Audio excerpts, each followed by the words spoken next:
Good morning students. तो यहां पर देखिए मैंने दो डायग्राम्स बनाए हैं। एक कोप्लेनर सर्कुलर लूप है और एक कोप्लेनर स्क्वायर लूप है। ठीक है, इन दोनों में क्या है कि आउटर वाला जो कॉइल है उसमें करंट जा रहा है, इनर वाले में नहीं जा रहा है। इसका मीनिंग क्या हो गया कि आपको आउटर वाले का मैग्नेटिक फील्ड मिलेगा जो इनर वाले पर मैग्नेटिक फ्लक्स क्रिएट करेगा।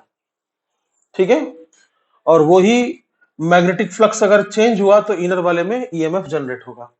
तो यहां पर कैसा है, एक कॉइल के कारण दूसरे कॉइल में ईएमएफ जनरेट हो रहा है, so it is also mutual induction. ठीक है, तो हमें इसमें क्या करना है, म्यूचुअल इंडक्टेंस निकालना है। क्वेश्चन थोड़ा सा क्लियर कर लीजिए पहले। ठीक है, क्या करना है आपको, म्यूचुअल इंडक्टेंस आपको निकालना है ना। तो चलिए स्टार्ट करते हैं। वैसे मैंने फॉर्मूला नीचे लिख के लिखा है, ओके, इसको सिर्फ बस डिराइव करना है थोड़ा सा। देखिए, आप इन दोनों क्वेश्चंस को एक टॉपिक मत समझिए, आप यूं सोचिए कि ये क्वेश्चन है ना। ऐसा क्वेश्चन दिया गया है कि देयर आर, क्वेश्चन सुनिएगा ध्यान से, there are two circular coplanar loops of outer radius R and inner radius small r, है ना, having number of turns n1 and n2 respectively. The outer coil is carrying current I1. So find the mutual inductance of the system. ऐसा question है मान लीजिए। ठीक है, तो इसको कैसे हम लोग सॉल्व करेंगे, देखिए सबसे पहले हम क्या करेंगे, हमको एक चीज समझ में आ रहा है कि जो फ्लक्स हो रहा है वो इस कॉइल पर हो रहा है, जो फ्लक्स हो रहा है वो इतने एरिया में हो रहा है ना। और मैग्नेटिक फील्ड किसका होगा, आउटर कॉइल का। ऐसा क्यों, क्योंकि करंट सिर्फ आउटर कॉइल में ही है, इसलिए मैग्नेटिक फील्ड भी आउटर कॉइल का होगा। ओके, तो first of all let us find out what will be the magnetic field due to the outer coil. It's very simple. हमने बायोट-सैवर्ट लॉ के एप्लीकेशन में किया था कि किसी भी सर्कुलर कॉइल के सेंटर पे मैग्नेटिक फील्ड कितना होता है, mu naught n times I by 2 times its radius, है ना। बायोट-सैवर्ट लॉ का पहला एप्लीकेशन था ये। ठीक है, तो mu naught n1I by 2r। Since मैं इसका मैग्नेटिक फील्ड लिख रहा हूं इसलिए नंबर ऑफ टर्न्स भी मैंने उसी का लिखा, n1। अब रहा सवाल फ्लक्स का, तो फ्लक्स मैं किस पर निकाल रहा हूं, 2 पर, यानी अंदर वाले कॉइल पे मैं फ्लक्स निकाल रहा हूं। ये मान लीजिए 2 है और ये मान लीजिए 1 है ना। तो सेकंड कॉइल यानी इंटीरियर कॉइल पर मैं फ्लक्स निकाल रहा हूं। तो मैंने आपको सिखाया था कि जब आप जिस पर फ्लक्स निकालते हैं उसी का एरिया आप लिखते हैं और उसी के नंबर ऑफ टर्न्स आप लिखते हैं, और मैग्नेटिक फील्ड किसका लिखते हैं, जिसकी वजह से फ्लक्स लग रहा है। ठीक है ना। तो B1 हमने कितना लिखा है ऊपर, mu naught n1 I1 upon 2r, और एरिया कितना हो जाएगा इस अंदर वाले कॉइल का, तो सर्कुलर है तो इसलिए पाई आर स्क्वायर n2। तो इसी को आप प्रॉपरली लिख दीजिए बस, mu naught n1 pi r square upon 2r into I1। फिर आप φ2 की जगह लिख सकते हैं, φ2 क्या है, इसका एक और फॉर्मूला है कि total flux is equal to flux linkage is equal to total flux linkage, है ना, will be equal to M21 into I1, phi is equal to MI, है ना। ये फॉर्मूला याद रखिएगा, जिस पर फ्लक्स हम निकालते हैं उसके लिए म्यूचुअल इंडक्टेंस लिखते हैं वैसे। ठीक है, तो इन दोनों का अगर मैं इक्वेट कर रहा हूं, मान लीजिए इसको और इसको मैं अगर इक्वेट करूं तो M21 into I1 is equal to mu naught n1 n2 pi r square I1 upon 2। तो I1 कैंसिल हो जाएगा तो आपको M मिल गया है। M is mu naught n1 n2 pi r2 square upon 2r। ठीक है, तो ये मान लीजिए पहला क्वेश्चन आपका हो गया। अब चलिए दूसरे क्वेश्चन में जाते हैं हम। दूसरा क्वेश्चन क्या बोल रहा है कि कोप्लेनर स्क्वायर लूप है। ठीक है, हाँ, तो यहां पर दो लूप है वैसे, और यहां भी बाहर वाले लूप में करंट फ्लो हो रहा है, और आपको बाहर वाले की वजह से अंदर वाले लूप पर म्यूचुअल इंडक्शन निकालना है। देखिए, आप अंदर वाले लूप की वजह से बाहर वाले पर नहीं निकाल सकते, क्योंकि अंदर वाले लूप में कोई करंट थोड़ी ना है है ना, यहां पर सिर्फ बाहर वाले लूप पर करंट दिया गया है। तो अगेन इट्स वेरी इजी, देखिए बायोट-सावर्ट लॉ से के हेल्प से ही हम इस स्क्वायर लूप का मैग्नेटिक फील्ड यहां पर निकालेंगे। यानी आप क्या कीजिए, इस क्वेश्चन में आप तरीका सीखिए बस कि हम किस तरह म्यूचुअल इंडक्टेंस निकालने हैं। ठीक है, तो क्या करते हैं हम, दो स्टेप्स याद रखिएगा, सिर्फ दो स्टेप्स की आपको फाई 2 निकालना है इस फॉर्मूला से, और इस फॉर्मूला से इक्वेट कर देना है। ये आपके दो स्टेप्स है। ठीक है, तो चलिए आपको फाई निकालना होगा, इस कॉइल का मैग्नेटिक फील्ड का फ्लक्स इस कॉइल पर कितना होगा। ठीक है, बाहर वाले कॉइल का मैग्नेटिक फ्लक्स अंदर वाले कॉइल पर कितना होगा। तो again same thing, phi 2 is equal to B1 A2 N2, है ना।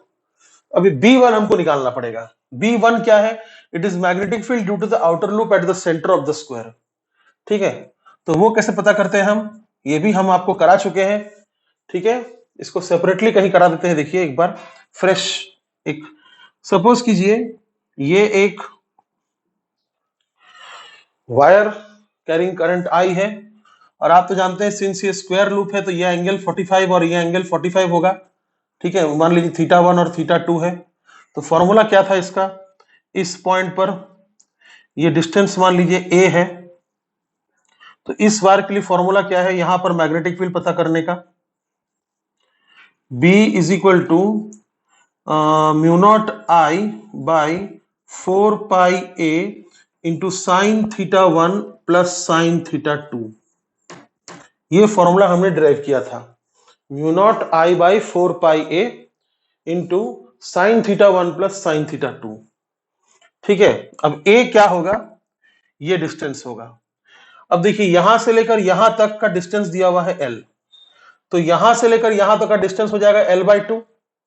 तो a के जगह मैं क्या लिखूंगा, L/2। ठीक है, तो B1 will be equal to mu naught, B1 तो नहीं बोल सकता, mu naught I by 4 pi L/2, 2 चला गया ऊपर, और साइन θ1 θ2, देखिए आप θ1 θ2 दोनों कितना है, 45 डिग्री है। तो साइन 45 कितना होता है, 1/√2 प्लस साइन 45 अगेन 1/√2, तो कितना हो गया ये, 2/√2 हो गया ना।